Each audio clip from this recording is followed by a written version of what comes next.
Stalked in the woods. This may be a random ramble of thoughts, but I finally felt it's time to share this experience. I've been camping, solo backpacking, and hunting my whole life in Oregon. I've always felt comfortable in the woods, and I have an immense respect for nature. A few years ago, my wife, daughter, and 2 German shepherds went camping north of Mount Jefferson, Oregon. I have included the coordinates of our campsite, which we found to be the perfect setup for us and our 2 dogs who need the privacy since they are intimidating to other dog owners and can be loud when spooked. It wasn't an established campsite, just a nice horseshoe off a USFS road that had flat ground, full trees, and a fire pit. The first night, my daughter wanted to sleep by herself in a 2-person tent next to ours. It was maybe 2 feet away from me and my wife's tent. We made one of the dogs, Guts, sleep with her in the tent. That whole first night, neither my wife nor I could sleep. We both kept hearing footsteps. They were heavy, which was not like typical forest critters scampering around in the night. I was well armed because I was paranoid from recently reading about a dad in California who was shot and killed in a tent next to his 2 infant daughters. Needless to say, my wife and I had 2 pistols and a rifle with us. The dogs are great at detection, and that is why I felt my daughter could sleep alone because Guts is completely fearless. Nothing would lay a hand on her without a battle to the death. All in all, nothing but bad vibes and loud footsteps occurred that night, which I ultimately decided was deer or maybe some elk. Day 2, morning. We go for a walk down the road and see an abandoned path where a rusted gate was covered in vegetation. Something of a blue color caught my eye, and Guts immediately takes off running down this abandoned path. My heart begins to race because I think it's another family camping like us, and he's going to get himself shot or scare some innocent people to death, so I chase after him as fast as I can and the rest follow. I kept yelling his name and he finally stops after about 20 feet or 6 meters. When I approach him, I realize there's no one around, and something is off about this site. I yell, "Hello, is anyone there? Sorry about the dog." I got no response. My curiosity got the best of me, and I had to see what the site conditions were. As I get closer, I know something is wrong. It had all the necessities for a campsite, including a cooler, propane burner, tent, blankets, folding table. But every single item had been completely destroyed, smashed, and torn from what appeared to be claw marks. We all walked around in circles, puzzled why anyone would leave all their camping gear behind, including an expensive REI tent. I figured someone must have left in a hurry, and animals got to the rest as the only logical explanation. Still, a propane tank and cooler getting flattened was kind of odd. As the afternoon rolls in, my daughter and I are playing bocce ball at the campsite, and my wife walks a bit north to do her business. I don't have a direct line of sight on her, but all of a sudden, I see Guts make a mad dash straight towards her. Normally, he would always be with me unless he is called over, and she didn't call for him. His speed and focus caught my attention, and I knew something weird was happening. So I ran over there, and my wife starts jogging at me, and I immediately draw my pistol. Guts continues to run into the forest until I call him, and he stops. My other dog, Leah, who never misses the opportunity to be the pack leader, is not taking point. I have had her for now 7 years, and this was the first time in her life she refused to leave my daughter's side. She was full hair raised and attached to us at the hip. I asked my wife what happened, and she said, "I was trying to pee, and all of a sudden I felt like someone was watching me. And then I saw Guts running towards me, and I just got up to move towards you." We spent 10 minutes looking for signs of anything and saw no trails, broken branches, nothing to point to what and where something went. We decided we were spending one more night since it's too late to pack up and drive, but we'll all be in the big tent together. Before we go to bed, I put a rope with a makeshift coin alarm around the perimeter of our campsite. I used a tin of mints, some coins, keys from our truck, and zip tied it so anything hitting the rope gave it a little jingle. Very unsophisticated, but it put my wife at ease. As I go to tie the last corner off at a tree, something interesting caught my gaze. It looked like someone else has done the same exact thing I've just done. The rope was old and weathered, so I didn't see it at first. It was broken down, and not much of it remained besides some rusted washers. I knew someone else must have been disturbed by something in these woods. I had to make sure the girls were okay and felt safe. Earlier that evening, I made them all sit in the truck. I then took my gun and shot it into the dirt to let whatever or whoever was out there know that we are armed. So I reminded the girls that we're armed and reassured them that our two wolves make us way too risky of a target. That night, we heard no footsteps and the dogs never perked up or barked. We left early the next morning. Fast forward to today, and I watched the Amazon Missing 411 Haunted documentary and was reminded of this very story as the documentary covered the area right next to where we had camped. We still camp today and enjoy the beauty of the Northwest, but there was something there at that place that either took or harmed someone else, not far from where we camped, and we're all thankful Guts was there for us that afternoon. Guts is no longer with us. He's journeying into the next phase, and there isn't a day that goes by that I don't think about him and how he saved us. He was a warrior, and his new brother, Geronimo, has a spirit.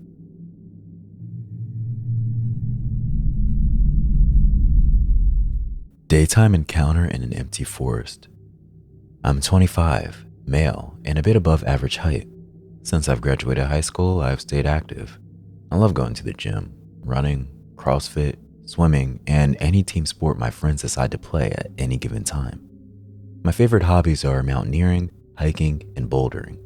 I've just recently purchased a new pair of high-altitude mountaineering boots because it's near the end of the summer season and they were on sale. The plan is to wear them in the Alps next summer on a few ascents. I live in a European capital, one that's surrounded by wonderful nature with many trails and opportunities for hiking. I decided to break in my boots last Saturday, specifically because it would have been my granddad's birthday, and he also loved hiking before he died. These boots are overkill for these woods, but I needed to try them out. I selected a nice route that's around 25 kilometers or about 15 and a half miles and set off at about 9 in the morning. It rained just the day before, so I expected a fair amount of mud and not so many people as they are easily scared off by the weather. Since the summer was excruciatingly hot, it was a nice change of temperature being in the shade of the trees.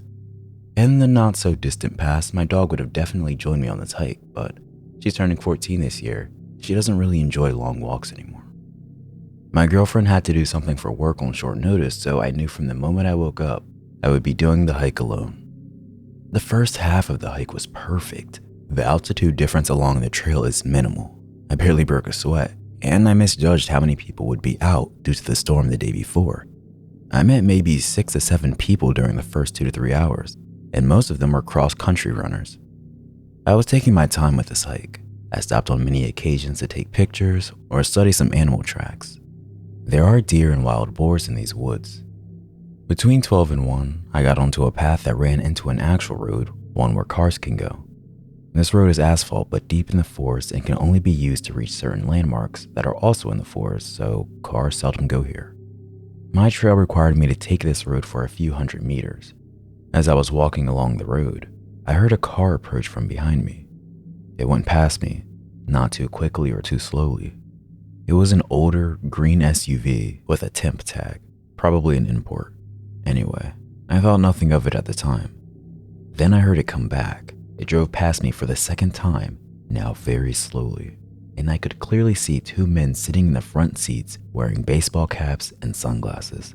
I assumed they were gamekeepers, even though those cars have a crest on the hood and on both front doors.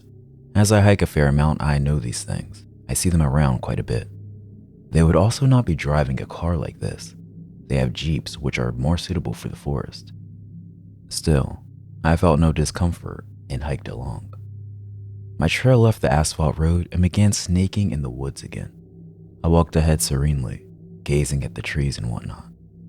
Then, I suddenly had the strange sensation that something or someone was behind me. An engine sound was becoming more and more clear as well. At this point, the trail was quite narrow, but if, for whatever reason, you'd want to drive a car on it, you could. Now, when I turned around, the aforementioned SUV was basically right in my face. It was an arm's length away from me, and it stopped just as I had. I looked at the driver, who was staring back through his sunglasses. His window was rolled down, and I calmly asked him, "What's wrong?" He didn't speak. He slowly started reversing and he soon disappeared behind a curve. Now I was pretty uncomfortable. I also noticed that he was alone in the car, unlike earlier. I listened intently, standing still, since I wasn't sure what was going on. I wasn't scared, but there was a faint feeling of anxiety in the air and bad thoughts began flowing in the back of my mind. I heard the car stop just behind the curve. I heard a door open and shut, but nothing from that point on. I turned around and began walking towards my destination at a much faster pace than before. Now I was a bit scared. I didn't understand why he didn't answer and why he just reversed and left without a word. I wasn't sure what to make of it, and I had no desire to ask him again or to see him again for that matter. I had just walked enough for these unpleasant thoughts to slowly be erased from my mind. As I had been drinking a lot of water as I usually do, I decided to relieve myself. I saw a perfect spot, a very narrow path off my trail that led quite clearly to a little hunting tower, otherwise known as a tree stand or a deer stand. I walked over to it, put my bag down by the ladder, and did my business. I was interested in checking Google Maps to see where I was, but since there was no signal, I decided to check my paper map. I took a sip of water. I had been camping there for a good few minutes before I headed back to the trail where I deviated from. Right before I arrived back to the main trail, I thought to myself, it's extremely quiet now. No wind, no noise of any kind, absolutely nothing. This made me realize just a moment later how alone I was, except for the man who was standing maybe 50 meters away from me in the direction where I was headed. I looked at him and I was instantly on alert. He was dressed in tactical clothing with a baseball hat on his head. The only reason he was standing still, I believe, was because he was surprised that I had appeared from a place where he didn't expect me to appear from. I became stunned as I noticed he was holding a rifle that had a scope on it. Had this happened without the incident with the SUV, I would have probably walked along on the trail, thinking he's a hunter. However, in light of the strange encounter with the SUV, from which the second man was missing, something in me snapped instantly. In hindsight, it's also illegal to hunt in these woods this time of year. I figured in the matter of 2 seconds that I was going to sprint through the woods until exhaustion, towards the past tower, as it seemed natural to do at the time. If there was no malicious intent on this man's behalf, or the others, he'll just think I'm an idiot and forget about me in 2 minutes. If I'm right, it's the best call I will have ever made. And, for fuck's sake, he began running towards me. Adrenaline blossoming within me, I began sprinting away. I sprinted past the tower and deep into the bushes, not sparing my legs as I was wearing shorts and a thermal jumper. I crashed through branches, small trees, and slipped on several occasions. I seriously did sprint until I was exhausted. It must have been several kilometers. I even crossed some smaller trails but didn't even bother to look either way. My heart rate was elevated the entire time. I began checking my phone for a signal, but nothing. I was already really angry at myself for not memorizing the license plate. After a while, I began power walking, but still off trail, straight ahead in a direction I knew would sooner or later lead me out of the woods. When my phone got a signal, I told the story to several people frantically, but no one took me too seriously. They said I was overreacting and whatnot. You must have misunderstood the situation. Well, I'll let you decide for yourselves if I did or not. Finally, I reached a trail that led directly into a cute little town that borders this rather large forest. It felt like an eternity, but I walked the last kilometer to the main square, took off my jumper, and put it in my bag. At least I looked a little different from far away. I waited for a bus that took me back to a station near my car, rather anxiously. After the bus ride, during which I studied each car on the road, I walked back to my car, got in, and drove home. My dog welcomed me like I was coming back from a 2-year deployment. Dogs are just amazing. She must have felt that something shook me up. I spent my afternoon contemplating my life in the bath. The boost destroyed my feet, but they weren't meant to be sprinted in for long periods of time. I called the gamekeeper's office at the forest. I inquired about whether they have such cars in service as the one I came across. They don't. Their gamekeepers also don't typically work in pairs. Like 99% of the time, they are alone. I told them my story and they took me a lot more seriously than my friends, but they assured me that the police wouldn't. No one could have been legally hunting in that area during summer either. I've been reading local news, but nothing extraordinary has been reported yet. Although, I also hope it stays that way.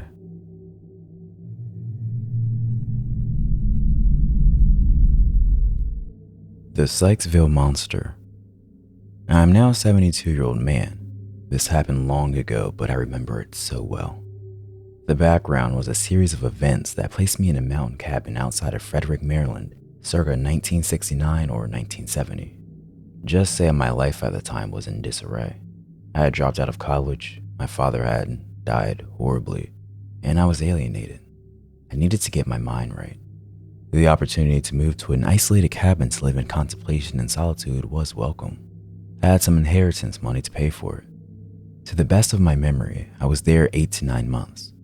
No TV, but books and radio. I had a library card, and I can't remember if I had a phone. The story begins when a month into my stay, a beagle showed up at my door. She was a lost dog, and I took her in. I never could train her to do anything, but I fed her, and she was a sweet, if not the brightest, dog. A few months in, I began to feel a presence around the isolated cabin. Hard to describe, but I felt like someone was watching me. On many occasions, I thought someone might even be looking in my cabin window, watching us. The next phase was the shadowing or following. I knew the folks a half-mile down the lane and would sometimes visit them at night. Someone, something, was waiting for me and followed closely in the woods beside me in the darkness. You could hear it easily, footsteps in the woods, and it picked up its pace as I did. This not only happened to me, but to my younger brother who visited and to friends, and it spooked them big time. At night, it was out there around the cabin. Here's the funny thing. I was never afraid, never felt threatened, at least not early on. There was no feeling of malevolence. I spent a good bit of time wandering the vast areas of woodlands around me. There was a state park just up the hill, and the forest went on for mile after mile. The whole of western Maryland was much more country than it is now. None of the development had set in yet. In our hikes, the dog and I, we came across evidence of campsites, recent ones in the woods, traces of fires, old abandoned buildings that had corners that gave shelter and looked slept in, garbage, food and drinks, paper, what have you. Perhaps hunters, but much of it did not have the organized feel you would get from experienced hunters. The last month of my stay there was when things intensified, and maybe he sensed I was preparing to leave. In the mornings, I would find small, dead animals at the bottom of the front porch steps. The cabin had a small front porch, screened with a light door and 4 wooden steps to the ground. A spotlight would illuminate the long front yard with woods close by either side. Dead animals began to appear at the bottom of the steps many mornings.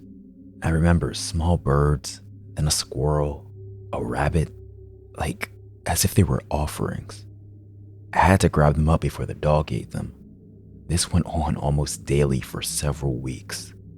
One night, very late, I was awakened by some sound. I lay in bed and heard something from the porch. I hopped up and hit the lights, and I saw that hound dog, who never learned to sit or stay, standing at the front door in a perfect point position. She was shaking in fear. She never barked. I heard the door slam and footsteps down the steps. I hit the spotlight but saw nothing. I went out. He had been on the porch at my front door, maybe trying to enter. After that, I stayed in at night more and more. The animal offerings got bigger and bigger. Larger birds, a possum. It was disturbing. The second to last day, the dog left me. I could hear her in the woods howling on a trail, following a scent. I looked for her in every way I could and everywhere I could, but to no avail. She left as she came. I moved back to DC, found an apartment with a friend, got a job, and moved on with my life. One day, there was an article about recent encounters with this Sykesville monster. It described a tall Yeti-like creature, fur covered on two legs that would pick out a family or person and give them attention. So apparently I wasn't the only one. That attention described in the article was exactly what had happened to me. Following you at night, looking inside the house, gifts, and so on. I was pretty shocked. If I had turned on that spotlight and seen a Bigfoot or Yeti, I would still be running. But I think I know who it was. Sykesville, Maryland was the location of the Springfield Hospital Center, a large state psychiatric hospital. It was 20 miles or so east of Frederick. Back then, many folks knew how to live in the woods. They grew up that way. I think the monster was an escaped patient, probably off his meds but still functional and lonely. He would pick people or families to adopt. The camps in the woods could have been him. Nothing to do, he would make mischief. I think he liked me, but could sense I was leaving. I can't prove any of this, just my theory. My monster was very much of that time and place, and his behavior was what I noticed in nearly every case then,